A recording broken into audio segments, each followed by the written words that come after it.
there, Dr. Anna Maria Helt, herbalist and microbiologist at Osada Natural Health. I thought I would talk just briefly about hair health today. I am having a bad hair day, hence the hat. I have a bad hair day most days. I'm teaching an online Zoom class coming up this Wednesday, April 13th at 6 p.m. Mountain Time, so you're welcome to join us. You can register on my website. That information is in the comments. But I just thought I would touch on some little factoids about hair loss and I mention a few of my favorite herbs for topical use and then save the rest of the juicy details for the class. So a lot of people might not realize that we have a hair cycle. There is a cycle of basically life and death, in a sense, that our hair goes through. Now, of course, the hair here that you're seeing is dead, but the hair follicle itself is alive.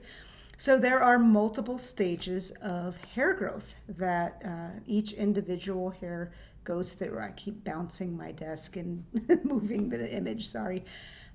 So there are multiple stages, but there's an early stage that lasts anywhere from 2 years to 6 years or longer, and that's a growth stage. So our hair during that time, or at least 90% of our hair, 95% of our hair, if it's a healthy head of hair, is growing in that growth stage. And I'm not going to get into the technical names for these different stages.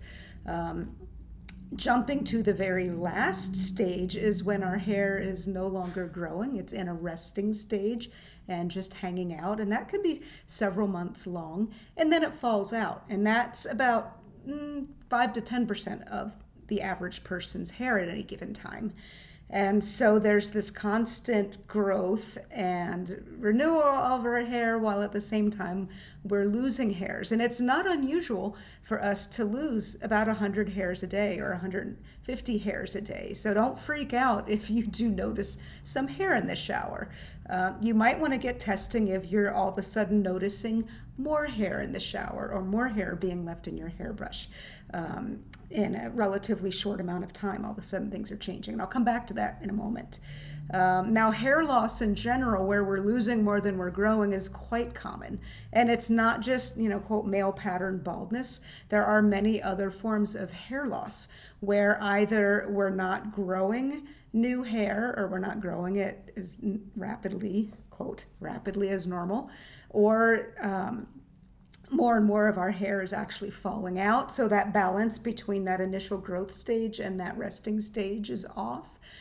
Or people could be losing hair due to breakage, so brittle hair. Lots of causes for hair loss. A major one, believe it or not, is stress. And the dogs are about to bark because somebody's going to walk in. We're just going to ignore that.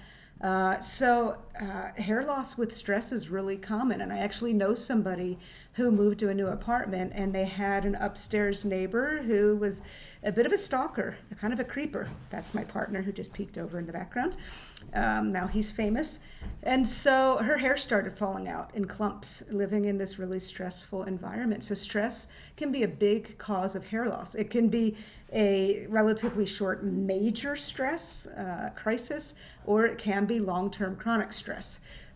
So part of how we sense and respond to stress, whether it is a sudden thing that happens or long-term chronic, is through a combination of our sympathetic nervous system and our hypothalamus pituitary adrenal axis, the famous HPA axis. And so the hypothalamus is a gland in the brain, and it's part of a system that actually detects stress to help keep us safe ultimately. But the hypothalamus makes a hormone called corticotropin releasing factor, CRF. This is a stress hormone, which signals to the rest of that axis to, hey guys, there's stress going on. Y'all need to do something to respond to it. The other thing that CRF happens to do is inhibit hair growth. So if you're making massive quantities of CRF in response to a really acute stressor, that can have an impact, slightly delayed. You won't necessarily notice the slower growth until you lose more and more hair through the natural cycle. So CRF can also inhibit hair growth in folks who are undergoing chronic stress, where it's being made chronically at high enough levels. So stress can be a big deal here. Now, an interesting little factoid is not only do we have this kind of bigger hypothalamus pituitary adrenal axis in our body, hypothalamus and pituitary in the brain, adrenals above our kidneys, we kind of have a mini functional equivalent of the HPA axis in our hair follicles. So for instance, CRF is actually produced locally in response to stress. And so there's this whole other way that stress can impact our hair. Now, I will get into stress as a contributing factor to hair loss in the class and how to support it. There are actually multiple other reasons for hair loss as well. And docs will run one or more tests based on any other symptoms you may be presenting with to see if they can get a handle on what's going on. So they might look for nutritional deficiencies, and that's one of the first things I am interested in if a client is coming in with this as an issue. They might test for serum ferritin levels to look at anemia, because anemia can be a cause for hair loss. They might do a urinalysis to get an idea of what's going on, or a complete blood count to get an idea of what's going on.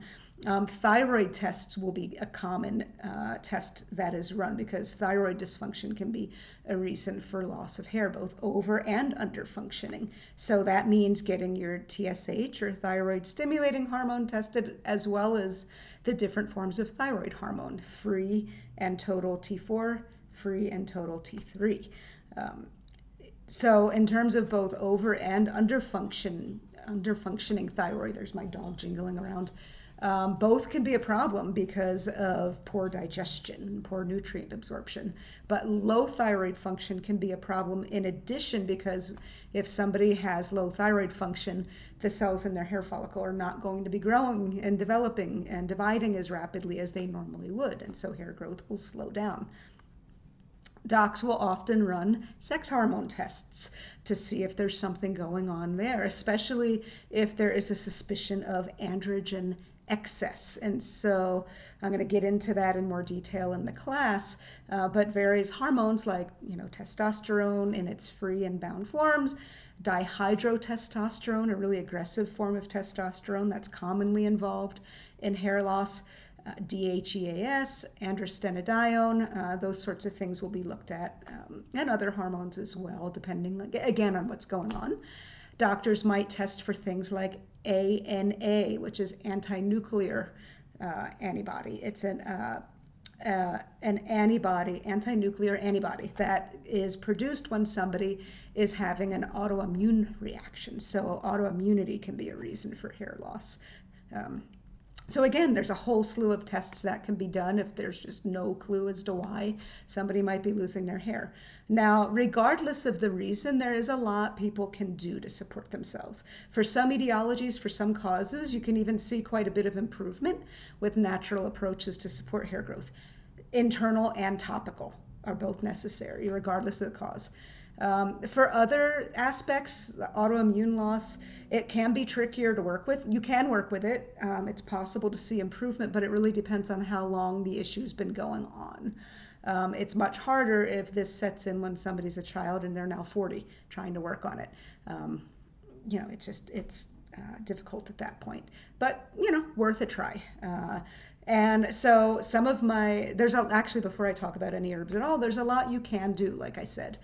Even something as simple as scalp massage daily, where you're just using your fingertips and making little circles and making sure that you get all parts of your scalp covered. This is going to stimulate, bad hair day.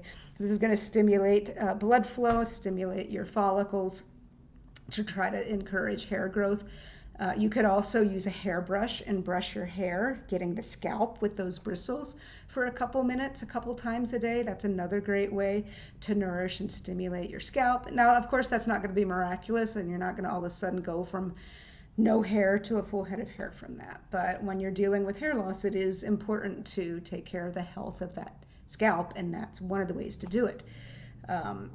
Now, an herbalist will work, as I said, both externally with stuff like that and herbal topical preparations, as well as internally. And the approach is going to depend on the etiology if it's known.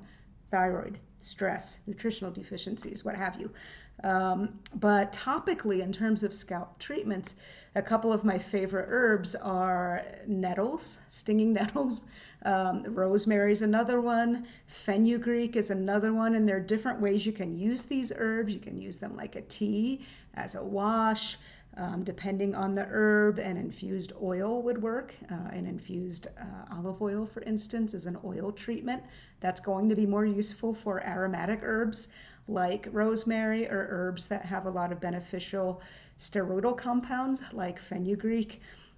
Lots of other plants, though, that you can use topically as part of your hair care routine that are really easy to work with. Like I said, even just doing a leave-in rinse of nettle tea can be a great way to go. Careful not to get stung by the nettles. Once you make a tea from it, the water itself is not a problem, but if you are handling the fresh leaves, you're going to get stung. You could make a tea out of the dry leaves. That might be easier to get a hold of commercially anyway. So again, just a handful of topical ideas.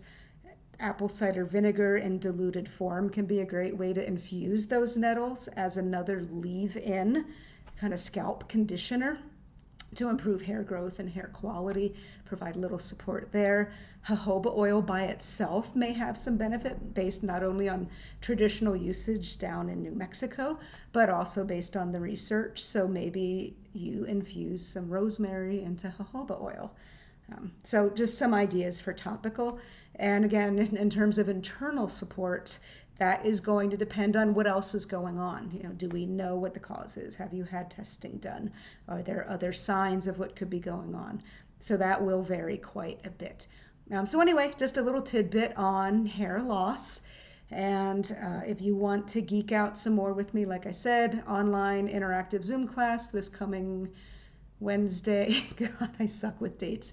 This coming Wednesday, April 13th, 6 p.m. to 7:30 p.m. Mountain Time. More info on how to sign up for that in the comments section. So thanks for watching, y'all, and I'll be back on Monday for Monday's mushroom. Take care.